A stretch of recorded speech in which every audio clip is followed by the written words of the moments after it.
के सिवा कुछ चाहिए ही नहीं, और आपको जमाना चाहिए, सब कुछ चाहिए, बस भगवान नहीं चाहिए। ये बड़ी विडंबना। तो याद रखना, जब सिकंदर मरा था तो उसने अपने दोनों हाथ बाहर रखवाए थे, अर्थी से कहा था दुनिया वालों को दिखाना चाहता हूँ कि मैं जीवन भर पैसे के पीछे दौड़ता रहा, लेकिन जब मैं मरा तो मेरे हाथ खाली थे, एक रत्ती भी लेकर नहीं जा रहा हूँ। ये दुनिया वालों को दिखाना चाहता था वो राजा, लेकिन हम कहाँ देखने को तैयार हैं। मन की गति है अटपटी, झटपट लखे न कोई, और मन की जब खटपट मिटे तो झटपट दर्शन होए। इसलिए मन को संभालिए। बड़े बड़े साधु संत ध्यान लगाते हैं, तपस्या करते हैं, कथा सुनते हैं, केवल अपने मन को वश में करने के लिए। केवल आज जितने भी बलात्कार हो रहे हैं, तो इन बलात्कारियों का ये बताइए कि मन वश में था? इन बलात्कार के पीछे मन भी तो जिम्मेदार है ना। बोलिए भाई, ये घटनाओं को जो अंजाम देते हैं तो मन ही तो उन्हें परेशान करता है।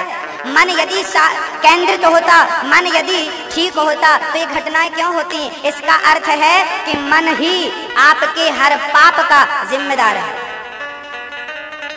मन सुधारिए, मन को ठीक करिए।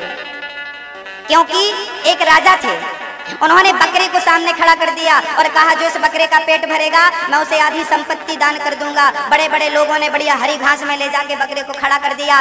सुबह से बकरा शाम तक हरी हरी घास खाया। शाम को राजा के समक्ष लाकर लोगों ने खड़ा किया। राजा ने हरी घास डालकर चेक किया, देखो तो पेट भरा है कि नहीं। पर बकरे को जब हरी घास मिली तो फिर खाने लगा। राजा बोले पेट भर गया था तो खाया क्यों? इसका अर्थ है इसका पेट नहीं भरा।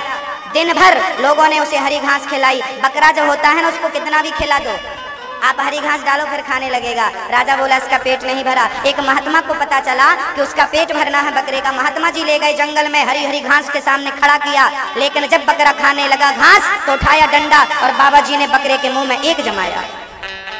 दोबारा फिर बकरा खाने को आगे बढ़ा, बाबा जी ने फिर जमाया। बकरा फिर खाने को बढ़ा, बाबा जी ने फिर जमाया। अब बकरे को लगा मैं जितनी बार खाना चाहूंगा बाबा मारेगा। बकरे ने आंखें बंद कर ली, चुपचाप खड़ा हो गया। उसे पता चला खाऊंगा बाबा जी मारेंगे। अब बकरा आगे ही नहीं बढ़ता। शाम हुई, राजा साहब के सामने खड़ा कर दिया। संत जी ने, महाराज जी आप चेक कर लो, बकरा का पेट भर चुका। राजा ने देखा इसका पेट तो पीठ से चिपक गया, पेट तो खाली है। महात्मा जी बोले पेट पीठ मत देखो, उसको खिलाओ।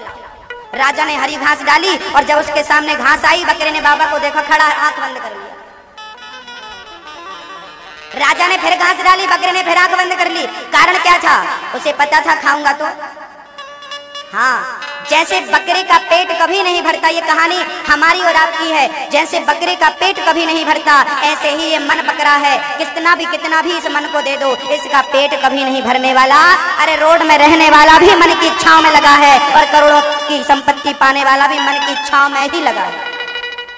ये मन बकरी की तरह है, इसका पेट कभी भरने वाला नहीं। लेकिन बाबा जी ने लाठी ली। ये लाठी क्या है? बोले संयम की लाठी।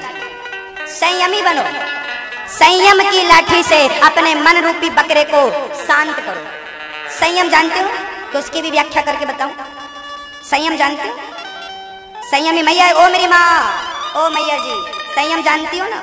हाँ, संयम। संयमी बनो। क्रोध आए, अपने संयम से उसे दबाओ, खत्म करो। वासना परेशान करे, उसे खत्म करिए। गुलाम मत बनिए वासना के। संयम का डंडा लीजिए और अपने मन को मारिए, और संयम की लाठी से ही मन रूपी बकरा केंद्रित हो सकता है, वश में हो सकता है। नहीं तो आपकी जिंदगी कम पड़ जाएगी। आपकी 100 साल की उम्र है और यदि 400 साल की उम्र और दे दी जाए तो भी आप मन की इच्छाओं को पूरी करने में ही वो 400 साल गवाएंगे, मुझे पता है। 400 साल और दे दिए जाए आपको और आपकी उम्र 500 वर्ष कर दी जाए तो भी मन की इच्छाएं पूरी होंगी? आप भोग भोगते रहिए। क्या भोगों को भोगते भोगते आपकी इच्छा पूरी हुई? अरे आपने कितनी बार भोग भोगे, क्या आपकी इच्छाएं पूरी हुई? कितनी बार गुलाब जामुन रसगुल्ले खाए, क्या गुलाब जामुन से पेट भरा? रबड़ी कितनी बार आपने खाई होगी, क्या रबड़ी से पेट भरा? अरे सुबह खाते हो, शाम को फिर भूख लग जाती है। सुबह भोग भोगते हो, रात्रि को भोग भोगते हो, दूसरे दिन फिर कामना होती है। क्या बताएं साहब, ये पूरी जिंदगी मन की गुलामी करते करते निकल गई। सच कहें तो मन ने हमें ठग लिया और हमें पता ही नहीं चला। पूरी जवानी मन की इच्छाओं को पूरी करने में लगाता है व्यक्ति। आप हैं, कोई भी हो इस दुनिया में, सारी कामनाएं, सारी इच्छाएं मन की पूर्ति के लिए होती है। इसलिए ज्ञानी जन अपने मन को वश में करते हैं। वो आपने देखा होगा, पानी में रहता है, कछुआ बोलते हैं उसको, जिसके हाथ पांव बाहर रहते हैं और वो खतरा देखता है तो अंदर कर लेता है। देखते चलता है वो, कछुआ बोलते हैं ना, कछुआ लोग घर में भी पालते हैं, वास्तु के हिसाब से शुभ माना जाता है। कछुआ की 5 चीजें बाहर होती हैं, 2 पांव, 2 हाथ और 1 मुंह, 5 चीजें बाहर होती हैं। और जब बाहर होती है तब वो चलता है, और जब वो देखता खतरा है तो 5 को सिकोड़ के अंदर कर लेता है। फिर वो कुछ भी उसके ऊपर फिर आप पांव रख दो, पत्थर पटक दो, वो मरता नहीं कुछ, उसकी खोपड़ी इतनी कठोर है। और ये 5 चीजें बाहर रहती हैं ना तो वो खतरे में रहता है, अंदर रहती हैं तो सुरक्षित रहता है। ऐसे ये 5 चीजें आपके पास भी हैं, 5 ज्ञान इंद्रियां। आप किसके गुलाम हो? सुनिएगा, ध्यान से सुनिएगा। 5 ज्ञान इंद्रियां हैं हम सबके पास। कहां से हमें ज्ञान होता है? ध्यान दीजिए। पहला ज्ञान रूप का, रूप का ज्ञान हमें आंखों से होता है, शब्द का ज्ञान हमें कान से होता है, स्पर्श का ज्ञान हमें त्वचा से होता है, गंध का ज्ञान हमें नासिका से होता है, और रस का ज्ञान हमें जिह्वा से होता है। ये 5 ज्ञान इंद्रिय हैं जो आपके पास है, मेरे पास है, इनके पास है, दुनिया के हर प्राणी के पास ये 5 इंद्रियां हैं। अब बताइए कि आप किसके गुलाम हो? आज मैं आपकी गुलामी का सबूत दे रहा हूं, और आपकी गुलामी कहां है आपको बतला रहा हूं। किसके गुलाम आप हो जरा ध्यान से सुनिएगा। बताइए, लोग कुल्लू मनाली जाते हैं, कश्मीर जाते हैं, क्यों जाते हैं? भोपाल के एक सज्जन की शादी हुई, चलो कुल्लू मनाली चलते हैं, कश्मीर चलते हैं। कश्मीर क्यों जाते हैं? वादियों को देखने के लिए। लेकिन जिसकी आंखें नहीं हैं, क्या वो कश्मीर जाएगा? भोपाल का कोई अंधा व्यक्ति जिसकी आंखें नहीं हैं, क्या वो कभी कश्मीर जाने का सोचेगा? क्योंकि जाएगा भी तो देखेगा क्या? उसके लिए तो भोपाल और कश्मीर बराबर है। आंखें होती तो जाकर वादियों को देखता, सुंदरता को देखता। अब बताइए, जो लोग कश्मीर जा रहे हैं, कुल्लू मनाली जा रहे हैं, यहाँ वहाँ घूमने जा रहे हैं, बताइए वो किसके गुलाम है? किसके लिए जा रहे हैं? बोले वो आंखों के लिए जा रहे हैं, क्योंकि ये कहती है चलो कुल्लू मनाली चलते, चलो फलानी जगह चलते, देखने के लिए, इनके लिए जा रहे हैं। ये ना होती ना तो नहीं जाते। मतलब सारा खर्चा 1 लाख 2 लाख का जो खर्चा हुआ, 25-50 हजार जब खर्चा हुआ, किसके लिए हुआ? इनके लिए। हाँ या ना समझ में आ रही हो तो बोलना। किसकी इच्छा है? आंख की है ना, ये परेशान करती है। ये आंख मन से कहती है, मन चलो प्लान करो। ये ना सब मिली जुली सरकार है। मन और इन इंद्रियों की मिली जुली सरकार है। मन इन इंद्रियों को आदेश करता है और ये मचलती है। या तो आप देखने के आदी हो, या तो आप सुनने के आदी हो। कान का काम सुनना है, चाहे कथा सुनाओ, चाहे गालियां सुनाओ, चाहे किसी की निंदा चुगली सुनाओ। यदि कथा सुनाओगे तो कानों का होना सफल हो जाएगा, लेकिन लोग निंदा चुगली सुनाते और सुनते हैं, फलानी चीज सुनते और सुनाते हैं। पूरी जिंदगी सुनने और सुनाने में निकाल दी, पूरी जिंदगी स्पर्श करने में निकाल दी। ये चमड़ी अच्छा छूना चाहती है, स्त्री और पुरुष का आलिंगन करना चाहती है। अरे ये चमड़ी है, जिस चमड़ी की इच्छाओं की पूर्ति के लिए पूरी जिंदगी निकल गई, लेकिन अभी तक इस चमड़ी की इच्छा पूरी नहीं हुई। ये चमड़ी, ये त्वचा, ये इंद्री है जिसकी इच्छाओं की पूर्ति में हम लगे रहते हैं। 5 शादियां करता धुंधकारी ने, 5 विवाह किया था अपनी चमड़ी की इच्छाओं की पूर्ति के लिए, लेकिन क्या हुई? क्या हुई पूर्ति? नहीं। कान का काम है सुनना, आंख का काम है देखना। अरे ये जिह्वा हमें परेशान करती है, चलो बढ़िया बढ़िया खिलाओ, कल तो हमने पालक पनीर खाई थी, आज कुछ दूसरा खाओ, आज कुछ दूसरा खाओ। इसके चक्कर में हमें परेशान होना पड़ता है। साफ पूरी जिंदगी निकल गई, लेकिन अभी तक इसकी पूर्ति। इन 5 की गुलामी कर रहे हैं हम लोग। जरा ध्यान से कभी एकांत में बैठ के विचार करना कि आप जो कुछ कर रहे हो, जो कमा रहे हो, वो किसके लिए कमा रहे हो? किसकी पूर्ति के लिए कमा रहे हो? परेशान हो, व्यर्थ में चिंता है, व्यर्थ में टेंशन है, किसके लिए? मन के लिए।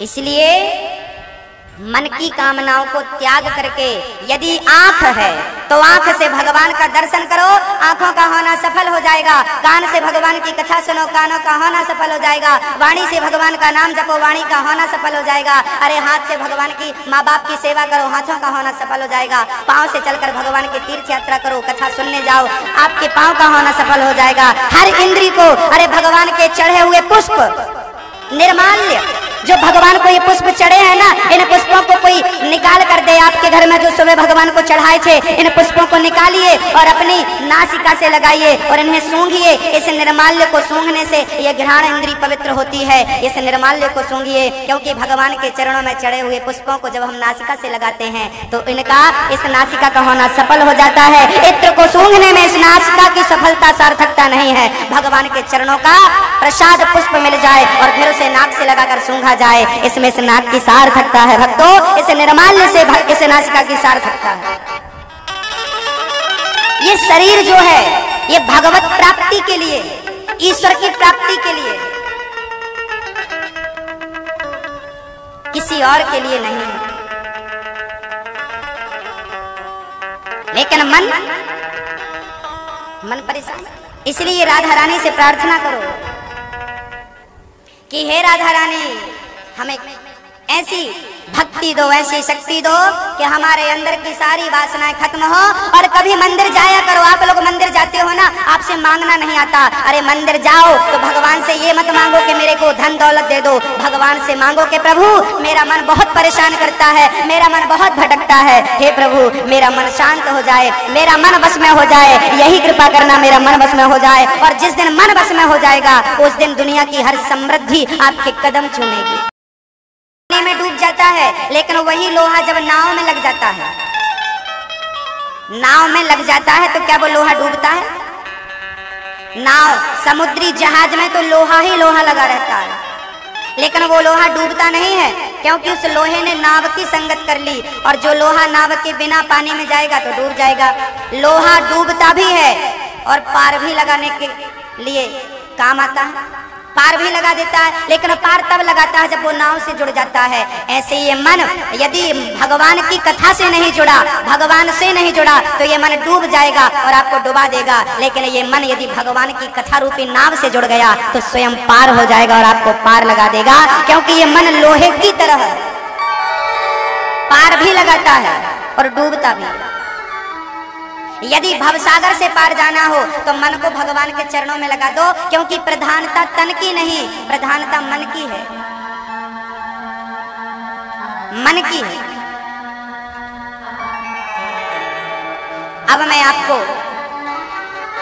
दिव्य चर्चा की ओर, मां सती को भगवान शिव ने क्यों त्यागा और ध्रुव जी ने बचपन में भगवान की कैसी भक्ति करी, बहुत प्रेम से इस कथा का मैं आपको वर्णन करूं।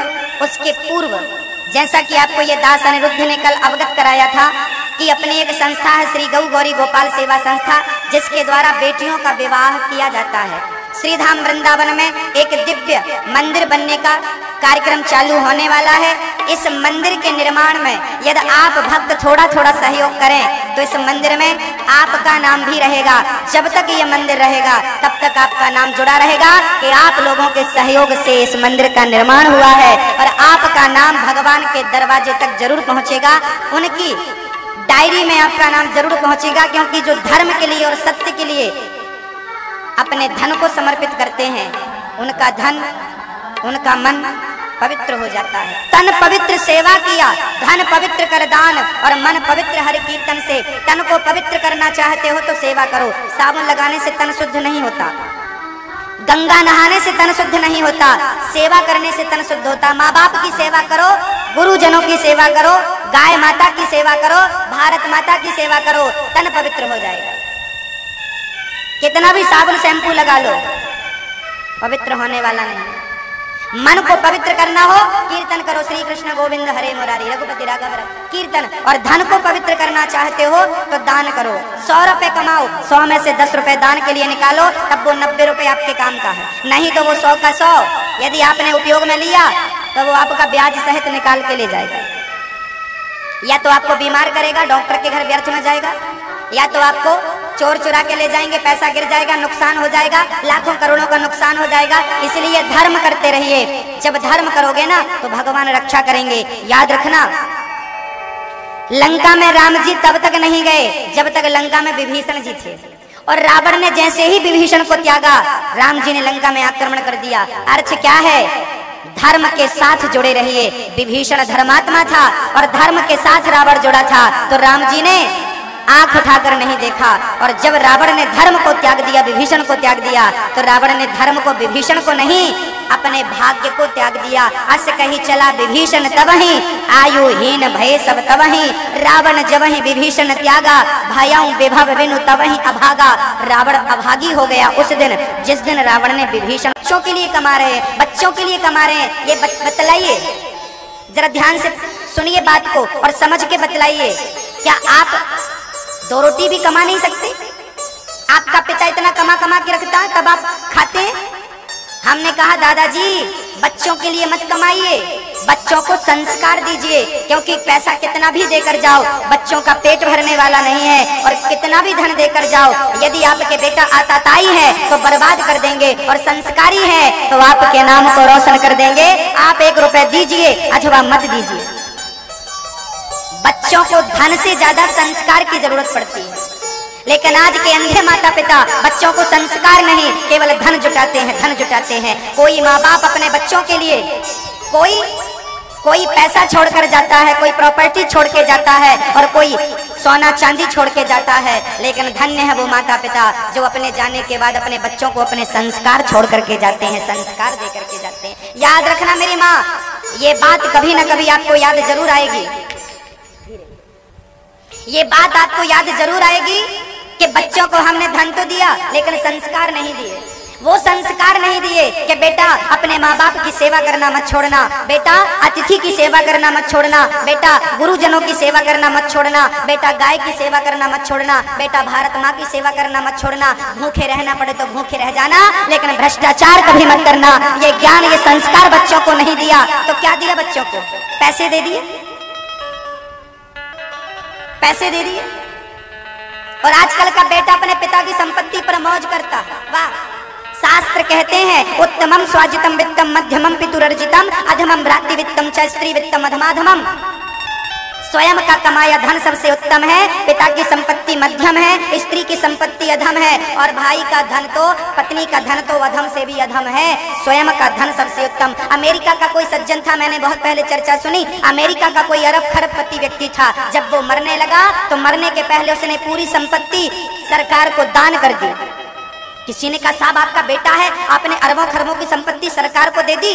तब कह दिया उसके बाप ने कि देखो, जिस विद्या से, जिस टैलेंट से, जिस विवेक और बुद्धि से, जिस योग्यता से, जिस काबिलियत से मैंने धन कमाया था, वो काबिलियत अपने बच्चे को दे दी है। यदि उस काबिलियत से वो कमाएगा तो मेरे से ज्यादा कमा लेगा। मैंने जो कमाया वो सरकार को देकर के समाज की सेवा, देश की सेवा में लगा रहा हूँ। बेटे को टैलेंट दे दिया है, योग्यता दे दी है, योग्यता होगी तो कमा के खा लेगा।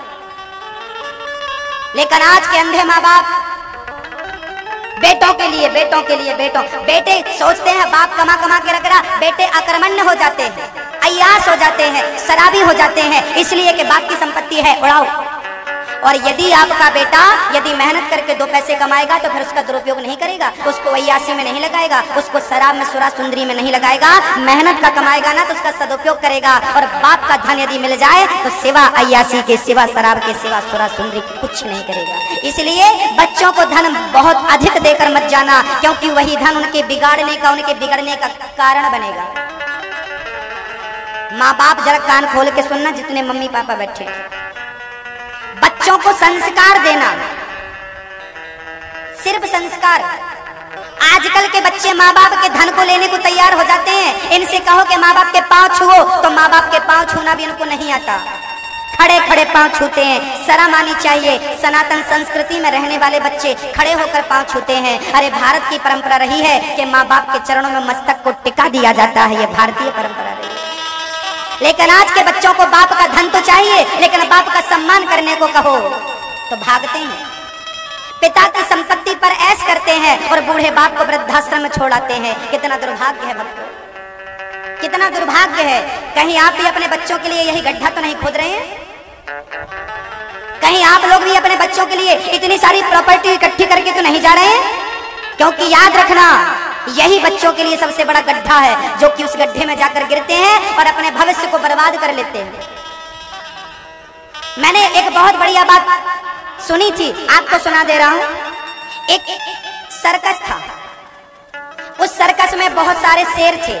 तभी केंद्र सरकार ने सर्कस पर रोक लगा दी कि सर्कस बंद करो, क्योंकि शेर को टॉर्चर करते हो, शेर को परेशान करते हो। वहां जंगली जानवरों को टॉर्चर किया जाता है, परेशान किया जाता है। सरकार ने बंद कर दिया सर्कस, जाओ छोड़ो इनको जंगल में। एक व्यक्ति का बहुत बड़ा सर्कस था, 12 शेर थे। उसने अपने शेर ट्रक में भरे और एक बड़े घनघोर जंगल में ले जाके छोड़ दिया। जब जंगल में शेरों को छोड़ा गया तो 10 दिन बाद पता चला कि उन 12 शेरों में से 8 शेरों को जंगली कुत्तों ने खा लिया।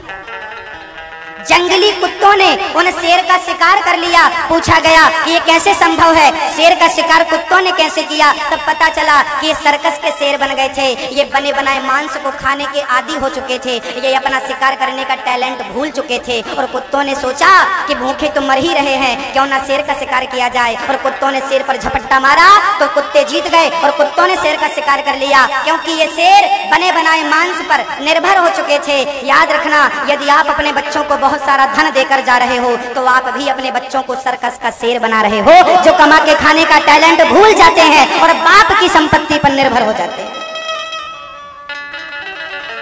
आप यदि अपने बच्चों को बहुत ज्यादा प्रॉपर्टी जोड़ने, धन है तो धर्म में लगाओ, पैसा है भागवत सुनवाओ बच्चों को, भागवत करवाइए, गरीब बेटियों का विवाह करिए, दीन दुखियों की सेवा करिए, वस्त्र का दान करिए, अरे भोजन का दान करिए, अन्न का दान करिए, भागवत सुनवाइए अपने बच्चों को। आप भागवत करवाइए क्षेत्र वाला, जैसे हमारे भैया श्री नारायण जी ने भागवत करवाई, और इसके द्वारा आप सभी और इनके पूरे परिवार और पूरा क्षेत्र इस कथा से आनंदित हो रहा है, लाभ ले रहे हैं, धर्म का प्रचार हो रहा। धन है तो धन को धर्म में लगाना सीखिए, नारायण जी की तरह।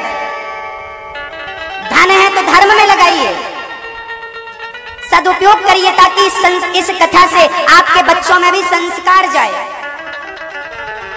पैसे बेटों के लिए पैसा जोड़ दिया, थोड़ा संस्कार भी तो जोड़ दो। आप भी भागवत करवाइए ताकि बच्चों को संस्कार मिले, ताकि धर्म करने की उनको प्रेरणा हो, इच्छा हो। एक महात्मा जी एक घर में भीख मांगने गए, एक छोटी सी बच्ची निकली, बोल दिया ना हमारे घर में कुछ नहीं है, हम आपको कुछ नहीं दे सकते। महात्मा बड़े दयालु थे, महात्मा ने कहा बेटी कुछ मत दे, तेरे आंगन की धूल उठा के दे दे। किसी ने कहा बाबा जी धूल का क्या करोगे? महात्मा जी ने कहा धूल का करेंगे कुछ नहीं, इस बेटी को धूल, आज ये बेटी धूल देगी तो कम से कम इसे देने के संस्कार तो बनेंगे। ये आज धूल दे रही है तो कल किसी भूखे को रोटी जरूर देगी, कल किसी प्यासे को पानी जरूर देगी। इनके देने के संस्कार नहीं है तो ये क्या देंगे? संस्कार होने चाहिए। और याद रखिए, इस दुनिया की सबसे बड़ी संपत्ति व्यक्ति का संस्कार है, क्योंकि व्यक्ति को पैसों से नहीं पूजा जाता, उसके अच्छे गुण, अच्छे आचरण, अच्छे संस्कार से उसको पूजा जाता है। यदि महान बनना हो, स्वामी विवेकानंद पैसों के बल पर महान नहीं बने, पैसों के कारण महान नहीं बने, संस्कारों के कारण महान बने, विवेक और बुद्धि के कारण महान बने। आप अपने बच्चों को महान बनाना चाहते हो तो उन्हें संस्कार दीजिए। माँ सुनीति अपने बच्चों को, बच्चे को बचपन से संस्कार देती है, बचपन से संस्कार देती है। एक दिन पिता की गोद में बैठने के लिए ध्रुव जी महाराज निकले। माँ मैं पिता से मिलकर आता हूँ। पिता की गोद में बैठने गए, पिता ने उत्तम को अपनी गोद में बिठा रखा था। ध्रुव जी आकर दूसरी गोद में बैठने लगे। सुरुचि माँ ने हाथ पकड़ के नीचे गिरा दिया, बेटा तू इस गोद में बैठने का अधिकारी नहीं है, जाकर के पहले तप कर, और तप करने से भगवान मिल जाए तो कहना कि मुझे सुरुचि के गर्भ से जन्म दो। जब तू मेरे गर्भ से जन्म लेगा तब इस गोद में बैठने का तू अधिकारी बनेगा। अपमान करके सुरुचि ने उस बच्चे को घर से निकाल दिया। लंबी लंबी सांस लेता हुआ वो ध्रुव रोता रोता अपनी माँ की गोद में जाके गिर पड़ा। माँ बोली क्या हुआ लाल? कह दिया उस पुत्र ने, माँ तेरा अपमान कर दिया। उस माँ ने कह दिया कि तू अभागन का बेटा है। क्या तू अभागन है माँ? सुनीति रोने लगी, कहने लगी बेटा मैं अभागन ही तो हूँ, यदि भाग्यशाली होती तो तुझे तेरे पिता की गोद में ना बैठा देती। मैं अभागन ही हूँ इसलिए क्योंकि तेरे पिता की गोद में तुझे बैठा ना सकी। लेकिन बेटा तेरी माँ ने सच कहा है, तपसाराध्य पुरुषम तत्सैवान्य ग्रहण में जा जा करके तप कर, और तप करने से तुझे भगवान मिल जाए तो भगवान से कहना कि अपनी गोद में बैठा लो, क्योंकि उनकी गोद में बैठने के बाद फिर किसी की गोद में बैठना शेष नहीं रह जाता। पुत्र जा परमपिता की गोद में बैठ। 5 साल के बच्चे को माँ भक्ति के संस्कार दे रही है, जाके भजन कर, जाकर भगवान का ध्यान कर, जाकर भगवान को प्राप्त कर। पहले की माँ अपने 5 साल के बच्चे को भक्ति के संस्कार देती थी, माला जपने के संस्कार देती थी, और आजकल के माँ बाप बच्चों को केक काटने के संस्कार देते हैं। चाकू पकड़ो, केक काटो, मोमबत्ती बुझाओ। पहले दीपक जलाने के संस्कार मिला करते थे, आजकल दीपक बुझाने के संस्कार मिलते हैं। पहले जोड़ने के संस्कार मिलते थे, आजकल चाकू से तोड़ने का संस्कार मिलता है। याद रखना भक्तों, जन्मदिन मनाना चाहिए, लेकिन जो तरीका है वो सही होना चाहिए। एक सज्जन बोला, महाराज जी केक काटने से क्या नुकसान है? हमने कहा नुकसान क्या है सुनो। केक जो है ना, केक को काट काट करके खिलाया जाता है। एक केक को कई भागों में काटा जाता है, और हमारे देश में एक को कई भागों में काटने की परंपरा नहीं है, बल्कि कई भागों को दाने को दाने से जोड़कर एक बनाने की परंपरा है। हमारे गांव में, हमारे घर में, हमारे भारत में लड्डू बनाने की परंपरा है, और जो लड्डू होता है ना वो दाने को दाने से जोड़कर बनाया जाता है। जैसे लड्डू 1000 दाने को जोड़कर एक बनाया जाता है, इसका अर्थ है जैसे लड्डू दाने को दाने से जोड़कर बनाया गया है, ऐसे हमारा परिवार, हम और आप एक दूसरे से जुड़कर लड्डू की तरह संगठित हो जाएं। ये लड्डू खाने का और खिलाने का संकेत है और शिक्षा है। लड्डू में कितने दाने होते हैं? तिल के लड्डू बनते हैं तो तिल के 1000 दाने होते हैं कि नहीं? मतलब 1000 को जोड़ के एक बनाया जाता है ना। हाँ, यहाँ भारत में जोड़ने की परंपरा है, ये तोड़ने की परंपरा विदेशी परंपरा है। एक को अनेक भागों में काट काट के खाने की परंपरा ये भारतीय परंपरा नहीं है। अरे भारत की मातृभाषा क्या है? बोलो जरा, बोलो। हिंदी। इंग्लिश में यदि संबंध तोड़ना हो तो उसे डिवोर्स कहते हैं, उर्दू में संबंध तोड़ना हो तो तलाक कहते हैं, लेकिन हिंदी में यदि संबंध तोड़ना हो तो बताओ हिंदी में क्या कहते हैं? यदि मेरे से आपको संबंध तोड़ना हो तो बताओ क्या कह के मैं संबंध तोड़ सकता हूँ? बोलिए।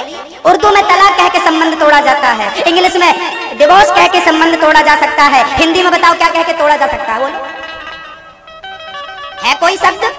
बोलो, है नहीं। हमारी मातृभाषा हमें तोड़ना नहीं, हमें सिर्फ जोड़ना सिखाती है। इसलिए हमें केक नहीं, हमें लड्डू बांटने चाहिए, क्योंकि लड्डू जोड़ करके एक बनाता है और केक एक अनेक भागों में टूटता है। परंपरा याद दिलाता है लड्डू। चाकू पकड़ाती है माँ, चाकू पकड़ाती है अपने बच्चे को। चाकू, अरे चाकू क्या पकड़ाती हो? माला पकड़ाओ बेटा, आज तेरा जन्मदिन है, आज तू 1 माला नहीं, 2 माला नहीं, 11 माला जप। चल, सीताराम सीताराम जप। आज तेरा जन्मदिन है, माला जप। आज तेरा जन्मदिन है, माँ बाप की सेवा कर। आज तेरा जन्मदिन है, सत्यनारायण भगवान की कथा सुनो, भागवत की कथा सुनो। जन्मदिन है तो सदुपयोग करना सीखो। कितनी मूर्खता है, बड़े पढ़े लिखे लोग दीपक बुझाते हैं, मोमबत्ती जलाए, हैप्पी बर्थडे टू यू ताली बजाई और मोमबत्ती को फूंक मार के बुझा दिया और हो गया सेलिब्रेट। बजाओ ताली, जन्मदिन हो गया भाई, केक काटो, खिलाओ, जाओ अपने अपने घर, हो गया जन्मदिन। मोमबत्ती बुझा दी। अरे भाई, दीपक जलाना सीखो, बुझाना तो सबने सीखा है। भारतीय परंपरा, दीपावली में दीप जलाते हो कि बुझाते हो? जवाब देते जाना। आरती करते समय भगवान का दीपक जलाते हो कि बुझाते हो? गृह प्रवेश करते हो तो दीपक जलाते हो कि बुझाते हो? अरे हर शुभ काम में भारतीय परंपरा के अनुसार दीपक जलाया जाता है। दीपक बुझाने का कल्चर भारत का नहीं है, ये विदेशी चीजें भारत को बर्बाद कर रही हैं। जागिए, जन्मदिन है तो जन्मदिन मनाइए। मैं मनाही नहीं कर रहा हूँ, जन्मदिन मनाइए। लेकिन आज आपका जन्मदिन है, आज ये छोटे से बच्चे का जन्मदिन है। आज इसने मुझसे सुबह कहा, गुरुजी आज मैं केक नहीं काटूंगा, आज मैं गरीबों को लड्डू बांटूंगा, आज मैं सबको लड्डू बांटूंगा। और मैं कहता हूँ कि आप गरीबों के बीच में जाइए, झोपड़पट्टी में रहने वाले लोगों के बीच में जाइए, रिक्शा चलाने वाले के बीच में जाइए, उनके बच्चों को अपनी गोद में बिठाइए। और आपका और आपके बच्चों का जन्मदिन है, अपने बच्चों के हाथ से उन गरीबों को कपड़े बांटिए, भोजन बांटिए, उनको लड्डू बांटिए, बच्चों की सेवा करिए। यही जन्मदिन की सार्थकता है। यदि ऐसे जन्मदिन मनाओगे तो आप के बच्चे की उम्र बढ़ेगी, और केक कितना भी बड़ा काट लो आपकी उम्र बढ़ने वाली।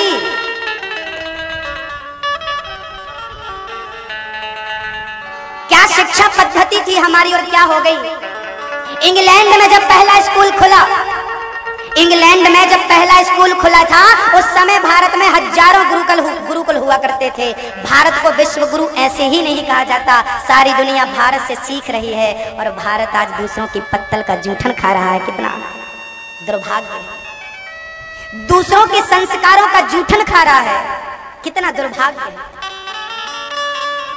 विश्व गुरु अमेरिका की सबसे बड़ी यूनिवर्सिटी में गीता पढ़ाई जाती है।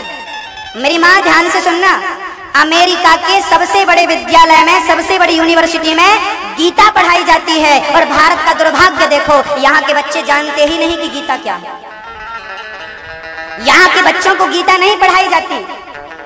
यहाँ के बच्चों को गीता अदालत में मिलती है। मैं गीता पर हाथ रख के कसम खाता हूँ, जो कहूँगा सच के सिवा कुछ नहीं कहूँगा। जिसने गीता को पढ़ा नहीं, गीता को समझा नहीं, गीता किसने सुनाई, किसको सुनाई, क्यों सुनाई, जिसको गीता के बारे में जानकारी नहीं, जो गीता का सम्मान नहीं करता, वो गीता की क्या कसम खाएगा।